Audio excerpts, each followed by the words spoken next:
E a gente volta ainda conversando aqui sobre nutrição, sobre comida de verdade, sobre os equívocos na hora de trocar um item por outro na alimentação, batendo um papo com a Amanda Medeiros, que é nutricionista. Queria trazer um pouco do que é mito, do que é verdade, ainda sobre o açúcar, que a gente começou a conversar no primeiro bloco do programa. Muita gente faz assim, olha, eu resolvi o meu problema com açúcar. Eu só consumia o açúcar cristal, aquele açúcar branco, tá? Aquele que a gente está habituado a ver mesmo, pelo açúcar ou mascavo ou o próprio demerara.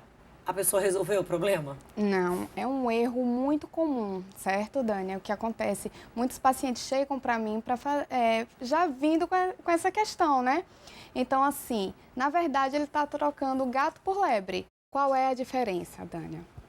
O açúcar cristal e o açúcar mascavo, nada mais do que é o processo químico que ele é passado. Quanto mais cristal, quanto mais branco esse açúcar é, mais química se é acrescentado para ter essa modificação. Mas o valor nutricional, o valor de calorias entre o mascavo e o açúcar são as mesmas praticamente. Vou dar só um exemplo básico.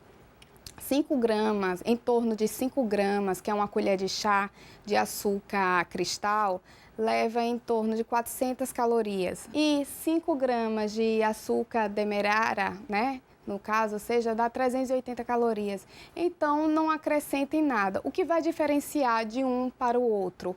Um pouquinho mais de micronutriente que se é preservado no açúcar demerara.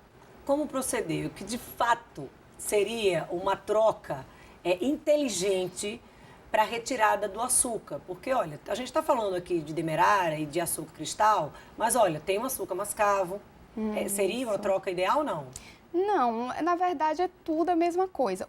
Refinado, açúcar refinado, aquele açúcar que a gente vê muito em bolo, açúcar de confeiteiro que a gente chama.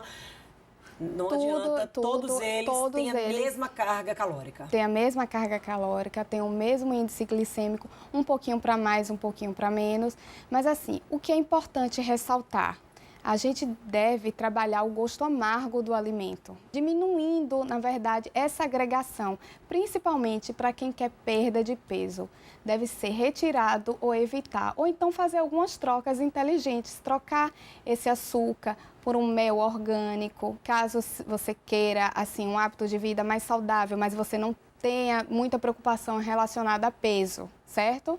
Mas para perda de peso mesmo, o que é que a gente pode fazer na troca? Quem não quer utilizar o adoçante, começar a trabalhar esse gosto amargo mesmo do alimento, porque é tudo questão de adaptação do paladar. Certo? Por exemplo, aquele cafezinho que as pessoas tomam ali o dia inteiro. Às vezes vai para o ambiente de trabalho, tem café, vai para uma clínica, tem café, vai para casa de alguém, serve café. Então, tudo é agregação, né? Você vê tudo um pouquinho. Você tomou só um pouquinho ali no período da tarde, só um pouquinho no período da manhã. E aquele café com açúcar, então ele vai agregando ao longo do dia aquelas calorias, né? Então, quando vê, você não teve resultado e não sabe o porquê. É só um pouquinho, mas é só um pouquinho que foi agregando durante o dia. Porque não é só açúcar, né? A pessoa comeu, aí, por exemplo, pão. A pessoa vai comer um pão. Isso. Foi comer um bolo, aquele bolo, olha, eu comi um bolo, mas eu comi um bolo sem recheio, né? Achando que aquilo ali também não tem açúcar. Então, fora essas preparações, né, que já estão prontas, elas são acrescentadas o açúcar. Fora isso, lembrando das farinhas brancas que essas preparações têm. Então, elas têm um acréscimo maior de açúcar, que toda farinha vira açúcar.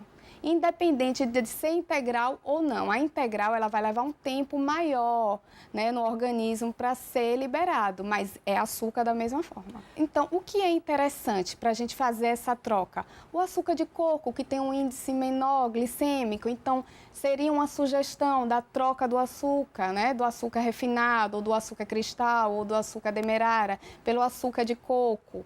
Na verdade, então a gente tem as opções mel orgânico e o açúcar de coco. São as opções interessantes para quem não quer abrir mão do açúcar.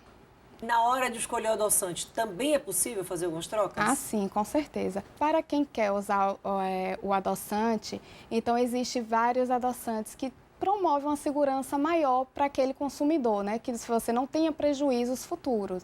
Então, a gente tem a opção aí no mercado como xilitol, como eritritol, como a palmatina, como a estévia, como opções. A gente tem um leque de opções de adoçantes hoje que a gente pode utilizar com segurança. Falando em dieta, geralmente há a inclusão ali nas dietas de suplementação.